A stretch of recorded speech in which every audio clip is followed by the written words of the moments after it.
ओ जयकारा बोल मेरे श्री गुरु महाराज की जय। बोलो सांचे दरबार की जय। जय गुरु चरण नयन सिर धरहि, ते जन सकल विभव वश करहि। गुरु चरण नयन सिर धरहि, बंदो गुरु पद कंज कृपा सिंधु नर रूप हरि। महामोहतम पुण्य जसो वचन रवि कर निकर। जथास अंजन अंज द्रग साधक सिद्ध सुजान। कौतुक दैको शैन बन भूतल भोर निदान। बंदो चरण सरोज गुरु मुद मंगल आगान। जिहि सेवत नर होत हैं भव सागर के पार। गुरु के सुमिरन मात्र से नाशत विघ्न अनंत। ताते सर्व आरंभ में ध्यावत हैं सब संग। ताते सर्व आरंभ में ध्यावत हैं सब संग। परम सौभाग्यशाली गुरुमुख सज्जन मंडी, इसी प्रकार थोड़े समय के लिए अपनी मुख रचना को पवित्र करने हेतु अपने हृदय में इष्ट देवदाता दयाल सतगुरुदेव भगवान के दिव्यतम स्वरूपों को निहारते हुए बड़े प्रेम सहित मिलकर बोलो जयकारा बोल मेरे श्री गुरु महाराज की जय। बोलो सांचे दरबार की। प्रेमियों, महापुरुषों ने फरमाया कि भक्ति ताते अनुपम सुख मोला। भक्ति ताते अनुपम सुख मोला जी। और मिलहे संत हुए अनुकूला। मिलहे संत हुए अनुकूला। फरमाते हैं भक्ति तात अनुपम सुख मूला। अनुपम क्या होता है? जिसकी कोई उपमा नहीं की जा सकती, जो उपमाओं से ऊपर उपमा होती है उसकी। परमात्मा की भक्ति में वो सुख है, लेकिन कब है? जबकि संतों के सानिध्य में जाकर के उनको अपने अनुकूल बना लेता है, तब वो उसको वो गुण, वो ज्ञान, वो विद्या देते हैं जिस सुख की प्राप्ति होती है, अर्थात परमपिता परमात्मा की प्राप्ति होती है, अनुभव होता है। क्योंकि संसार के जो सुख हमको भास रहे हैं ये क्षण के मात्र हैं, लेकिन बाद में ये दुखदायी होंगे। लेकिन महापुरुषों के जो सुख हैं वो अनंत हैं संतों के। क्योंकि अगर संतों को ये अनुभव ना होता, अनुमोदन ना किया होता, उन्होंने शोधन ना किया होता, तो वो भी हमारी तरह संसार में रह करके जीवन यापन करते। ऐसा नहीं है कि संसार में रह करके मनुष्य परमात्मा को प्राप्त नहीं कर सकता, क्योंकि संसार भी परमपिता परमात्मा का ही है और संत समाज भी परमपिता परमात्मा का ही है। दोनों अपनी अपनी सेवा में हैं, लेकिन संसारी आदमी संसार की रचना में रच करके सब उस परमात्मा को भूल जाता है। जिस परमात्मा ने हमको ये जन्म दिया उसका शुक्रगुजार नहीं कर पाते हम। आज संसार में अगर कोई भी हमारे लिए थोड़ा सा काम कर देता है तो एक बात जरूर बोलते हैं, भैया तुम तो मेरे लिए भगवान बन के आ गए, कि आपका बहुत बहुत धन्यवाद, मैं आपका ऋणी रहूंगा हमेशा, मैं आपका एहसान नहीं बोल सकता। बहुत अच्छी बात है, कम से कम जिसके लिए बोला उसमें भी तो परमपिता परमात्मा ही वास कर रहे हैं, कोई अलग नहीं है, कोई दूर नहीं है वो भी।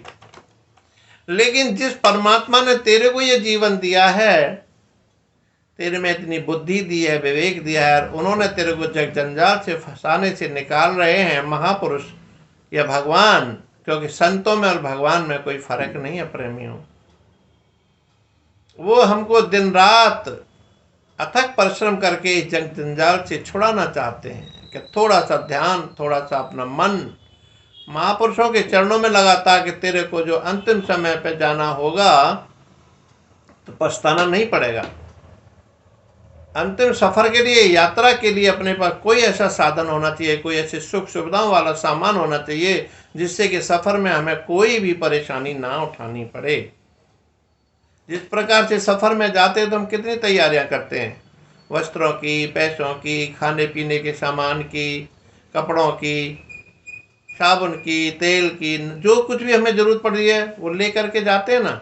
लेकिन जब यहाँ से अंतिम समय पर जाता है तो यहाँ धन दौलत को नहीं ले जाता ये जीव। क्या ले जाता है? मालिक की भक्ति, बंदगी, जो नाम का सुमरन किया है, जो सेवा की है संतों की, आश्रम में गुरु की जो सेवा की है, वही धन तेरे साथ जाएगा और कुछ नहीं जाएगा।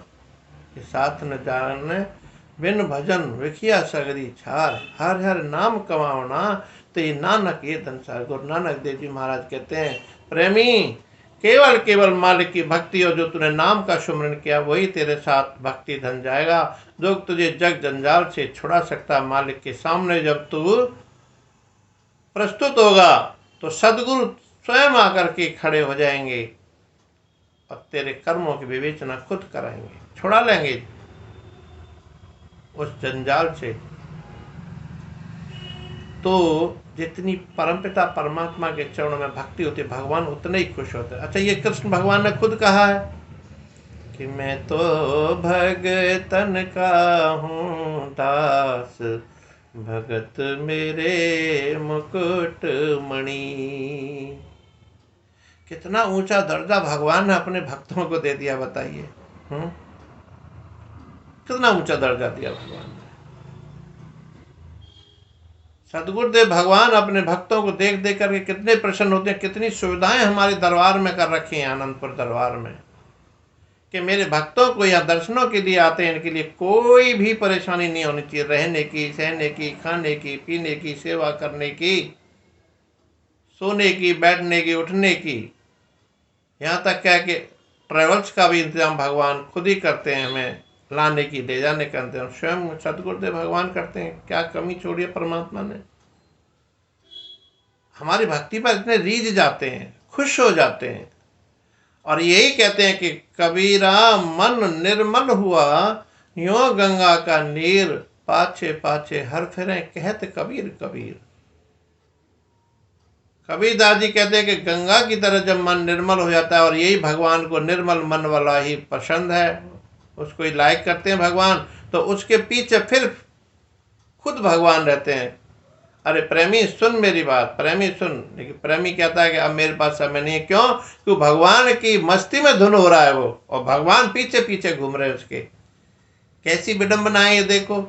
ये भक्ति का ही रंग है, ये सदगुरु की कृपा का ही रंग है कि जो सदगुरुदेव भगवान अपने भक्त को क्या क्या सुविधा नहीं दे देते। ऐसे ही प्रेमियों, एक भक्तानी जो सक्कू बाई जी हुई थी महाराष्ट्र में, घर गृहस्थी वाली थी, वो थी बाई जी, उनको उधर बाई जी कह के ही बोलते हैं घर गृहस्थी में।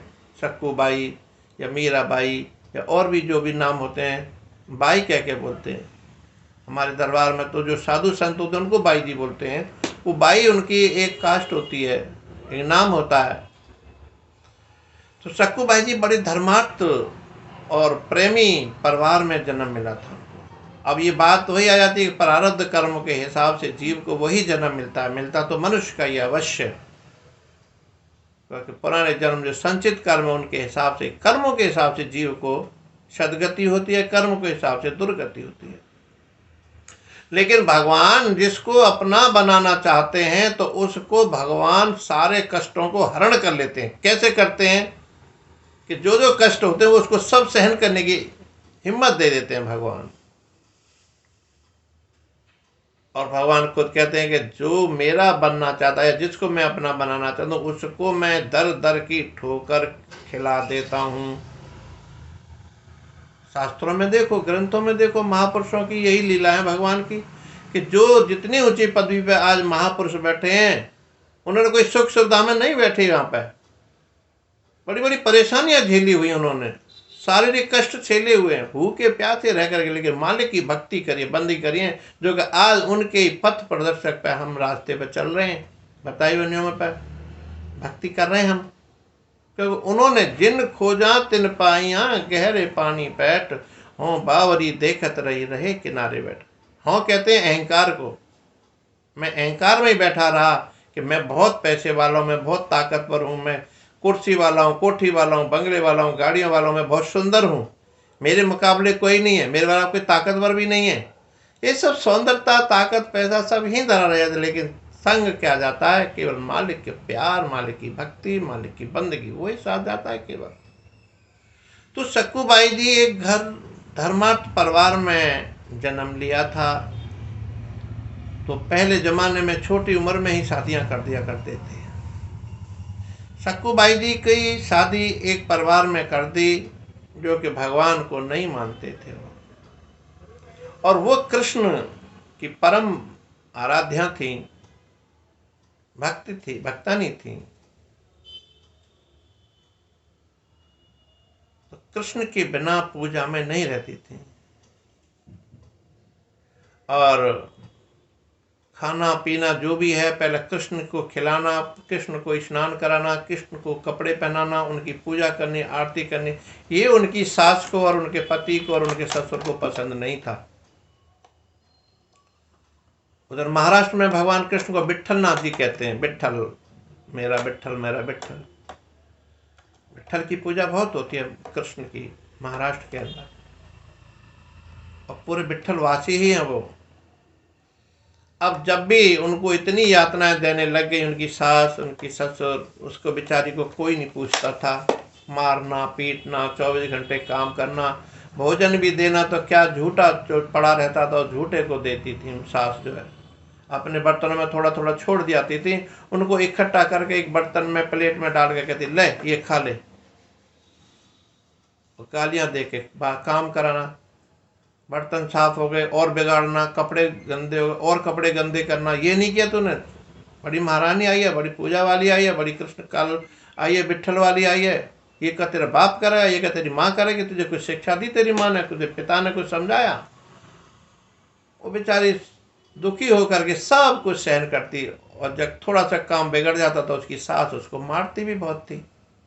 सारे शरीर पे निशान कर रखे थे, बांध रखे थे, मार मार के खून भी निकल आता था हाथ में, कभी चिमटा मार देना, कभी कुछ मार देना। लेकिन उसने कभी, अब शिकायत किससे करती? माता पिता पहले ऐसे होते थे कि माँ बेटी की शिकायत नहीं सुनते थे, वो कहते थे बेटी जैसी तुझे ससुराल मिली है ना, क्योंकि बेटी धन गौ धन होता है। जैसे किसान अपनी गाय को जहाँ भी खूंटे से बांध देता है पहले जमाने में, अब नहीं है। अब बेटियां शादियां अपने आप करती हैं, माँ बाप को छोड़ देती हैं, लेकिन फिर भी दुख में रहती हैं। लेकिन जो माता पिता के सानिध्य में रह के माता पिता की आज्ञा से शादी विवाह बेटे या बेटी की होती है तो आज भी सुखी रहते हैं वो। तो पहले तो बिल्कुल भी नहीं माता पिता बेटी को उसकी हिमदाद करते थे या कोई उनकी हिदायत लेकर के जाते थे, क्योंकि अगर माता पिता पहले कोई बेटी की शिकायत लेके जाते तो उसको घर से भगा दिया जाता था, लड़की को ले जाओ अपनी बेटी को यहाँ से। इसीलिए सक्कूबाई ने कभी पिता से या माता से शिकायत नहीं करी कि मेरा पति मुझे मारता है, मेरी माँ सासू मारती हैं, मेरे ससुर मारते हैं।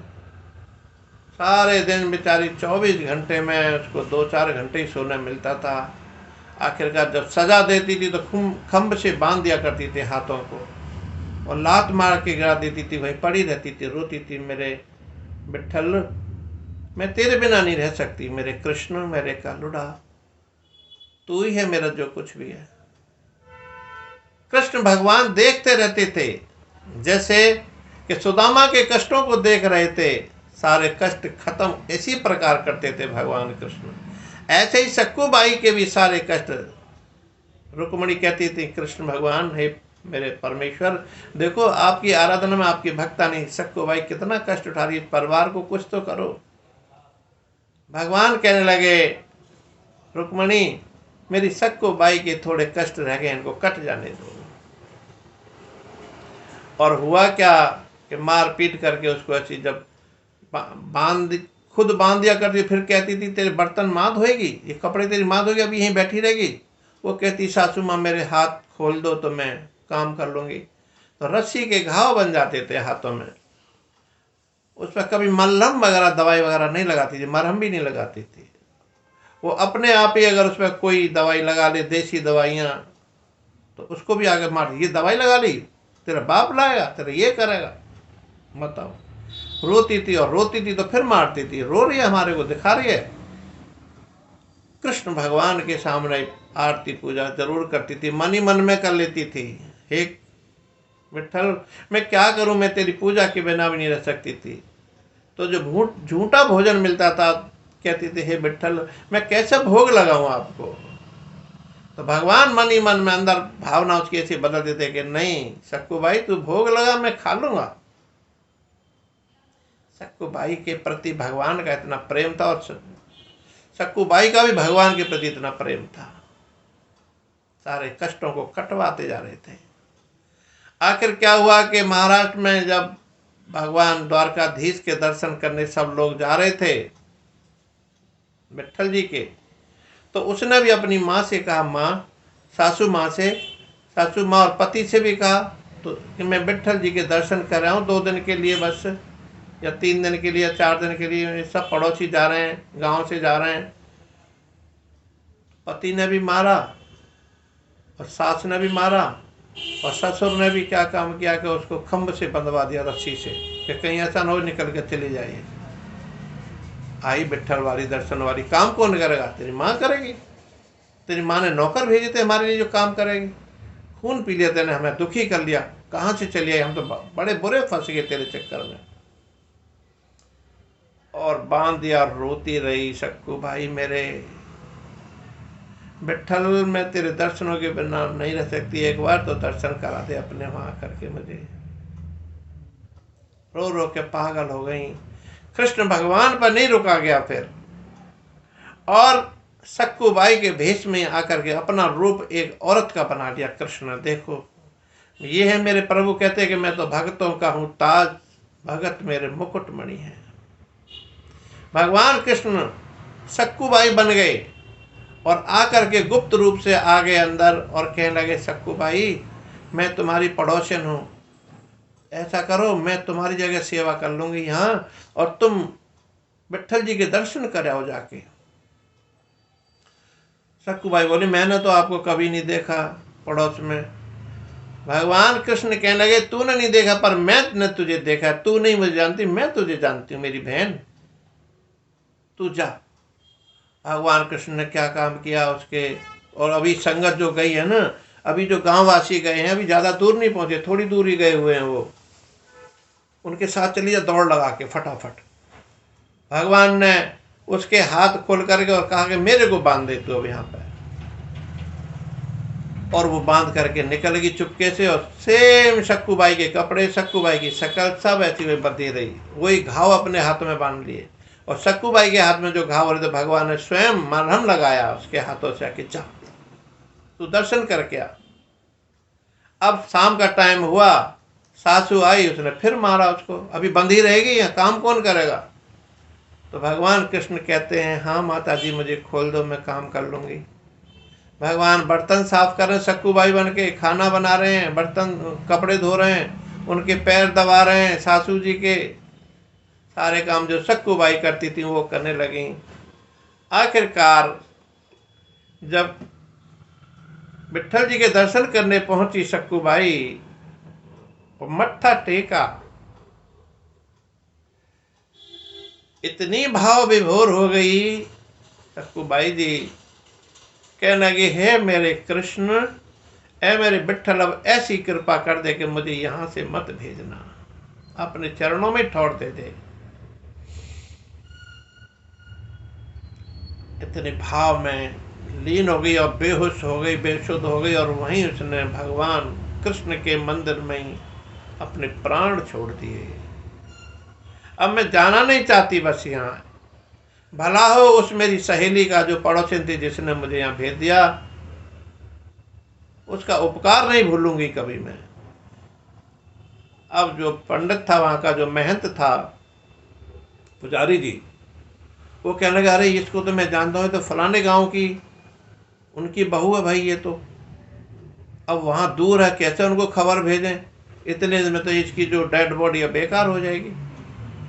उसने क्या काम किया पंडित जी ने कि उस सक्कू बाई जी का दाह संस्कार खुद ही कर दिया। खुद करने के बाद में, और जो उसके अस्थि फूल थे एक लोटे में रख लिए और ले जा करके लाल कपड़े में बांध करके सक्कू बाई की ससुराल गए। और जा करके पंडित जी ने कहा भाई ये तुम्हारी बहू दर्शन करने गई थी विट्ठल जी के, वो खत्म हो गई तो मैंने उसका दाह संस्कार किया था, ये लो फूल, इनको गंगा में चढ़ा के आ जाना। अब सारा परिवार, पति भी बोले पागल हो रहा है पंडित तू, जो हमें बता रहा है कि हमारी बहू खत्म, हमारी बहू तो देख ये बंधी ये रही घर में। बोले हैं ये कैसे हो गया भाई, ये कैसे हो गया, ये मैं कह रहा हूँ वही गई थी और वही खत्म हुई, ये तो वही वो नहीं है। अब उनमें बहस होगी, पूरा गांव इकट्ठा हो गया वहां पर। अब सब ने, गांव की जो औरतें, उन्होंने कहा भाई हमारे साथ गई थी सक्कू बाई जी दर्शन में, वही खत्म हो गई थी वो, अब क्या हो। अब तो बड़ा अचंबा हो गया। बोले भाई ये लो इसके अस्थि फूल गंगा में चढ़ा के आना। बोले हम नहीं ले जाएंगे भैया, ले जा वापस। इतने में भगवान कृष्ण ने कहा रुक्मणी अब ये इससे आगे का काम तुम करो। ये कलयुग की बात है, कोई बहुत सतयुग द्वापर त्रेता की बात नहीं है, कलयुग की बात है और सही बात है, कोई दृष्टांत कहानी नहीं है। रुक्मणी को आदेश दिया, क्योंकि घटघट वासी और रुक्मणी ने कहा हाँ जी प्रभु आज्ञा। बोले इस लोटे को लेकर के इसमें गंगा जल छिड़को, छींटे मारो और इसको सक्कू बाई बना के मुझे आज़ाद कर दो, यहाँ से इसको यहीं बिठाओ। इसके सारे कर्म अब खत्म हो गए। और भगवान विट्ठलनाथ जी ने चतुर्भुज रूप दर्शन दे करके सक्कू बाई को अपने गले लगा लिया।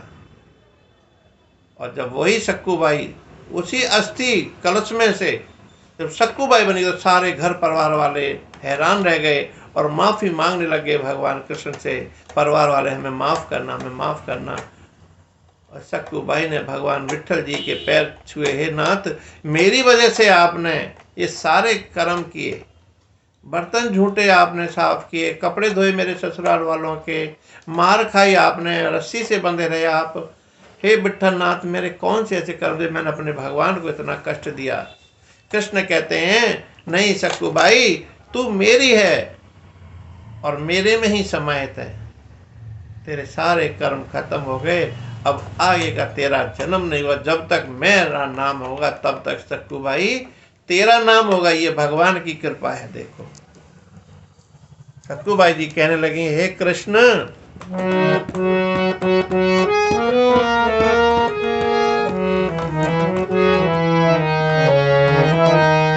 और मुझको अपना बना, मुझको अपना बना ले गुरुजी, मुझको अपना बना, मुझको अपना बना लो प्रभु जी, मुझको अपना बना, मुझको अपना बना लो प्रभु जी। सक्कू बाई भगवान कृष्ण के चरणों में लेट कर कहने लगे मेरे नाथ, हे दाता, हे प्रभु मुझे अपना ही बना लो। अब बहुत जन्म का हूँ मैं भूला मनुमत के अधीन, बहुत जन्म का हूँ मैं भूला मनुमत के अधीन, अब आया हूँ शरण तुम्हारी, अब आया हूँ शरण तुम्हारी, होके दुखिया दीन, होके दुखिया दीन, सब दुख दर्द मिटा, सब दुख दर्द मिटा दो प्रभु जी, सब दुख दर्द मिटा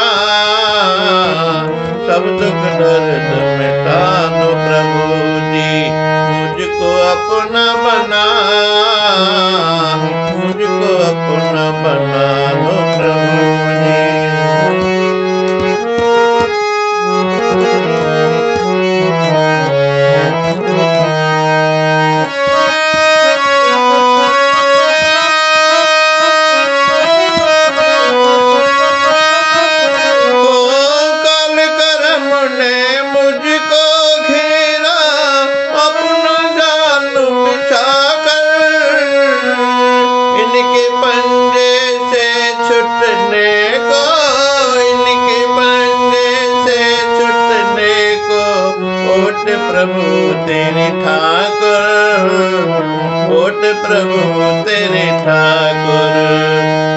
बंधन सकल छुड़ा, बंधन सकल छुड़ा दे गुरु जी, बंधन सकल छुड़ा,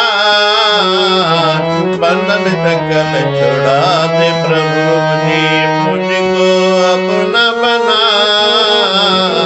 मुझको अपना बना ले प्रभु जी।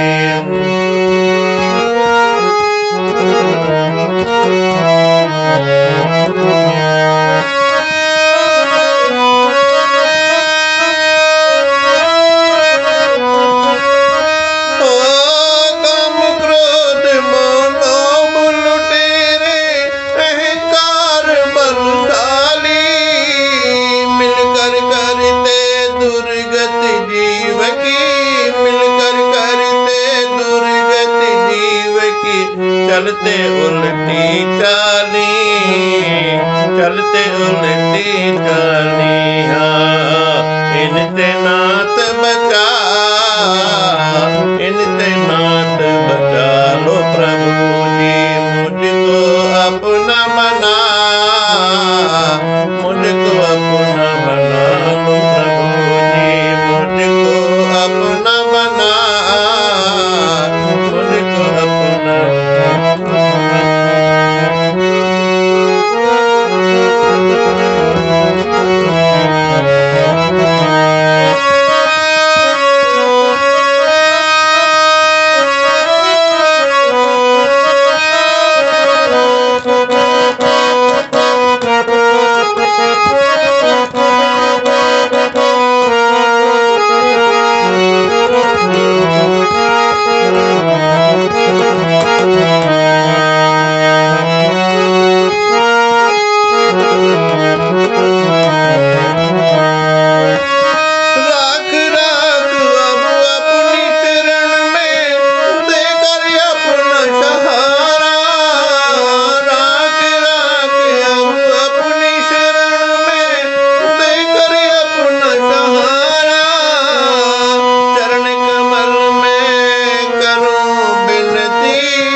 बेचारा, दासन दास बेचारा।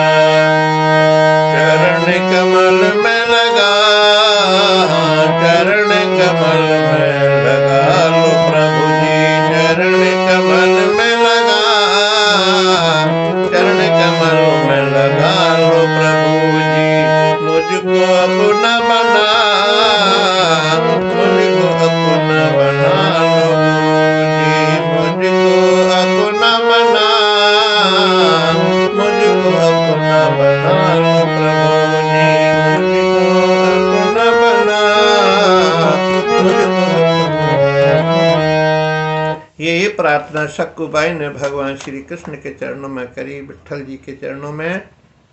और रुक्मणी जी और विट्ठल भगवान श्री कृष्ण जब सारा परिवार ने अपनी गलतियां माफ़ी मांगी, तो ये भगवान का विरध है कि भगवान अपने भक्तों को कभी सजा नहीं देते, क्योंकि भगवान स्वयं दर्शनों से दीदार कर रहे हों अपने भक्तों को, तो उसको सजा नहीं कभी देते, उसके कष्टों को काटते हैं। अर्थात जो भी बुरे कर्म उनके सास ससुर और पति के हुए थे वो भी खत्म हो गए और भगवान विट्ठल जी के परम भक्त बन गए। और उसके बाद में जब रुक्मणी जी और कृष्ण अर्थात विट्ठल जी जब विदा हो गए वहाँ से, उसके बाद सक्कुबाई जी की बहुत उनकी सेवा होने लगी, पूरे नगरवासी में पूजा होने लगी उनकी। आखिरकार सक्कुबाई के मंदिर भी बन गए और प्रेमियों आशीर्वाद ऐसा मिलेगा कि सक्कुबाई जब तक दुनिया में मेरा नाम रहेगा तब तक तेरा भी नाम रहेगा। कितना बड़ा आशीर्वाद देंगे प्रभु जी। तो प्रेमियों, भगवान अपनी भक्ति से प्रसन्न होते हैं, भक्त की भक्ति से प्रसन्न होते हैं, प्रेम के दुलारे हैं वो। जितना जितना कोई भगवान कृष्ण को प्रेम करेगा उतने ही भगवान उसके अपने बन जाते हैं। हमारा भी यही फर्ज है कि सदगुरु के सानिध्य में रह करके हम परम भक्ति करें, भगवान की सेवा करें, दरबार की सेवा करें, संत महापुरुषों की सेवा करें, ताकि हमारा ये लोक और परलोक दोनों ही सुहेला हों। बोलो जयकारा बोल मेरे श्री गुरु महाराज की जय। प्रेमियों, आपसे विनती है कि मेरे इस चैनल को लाइक और सब्सक्राइब अवश्य करें जिन्होंने सब्सक्राइब नहीं किया। बोलो जयकारा बोल मेरे श्री गुरु महाराज की जय।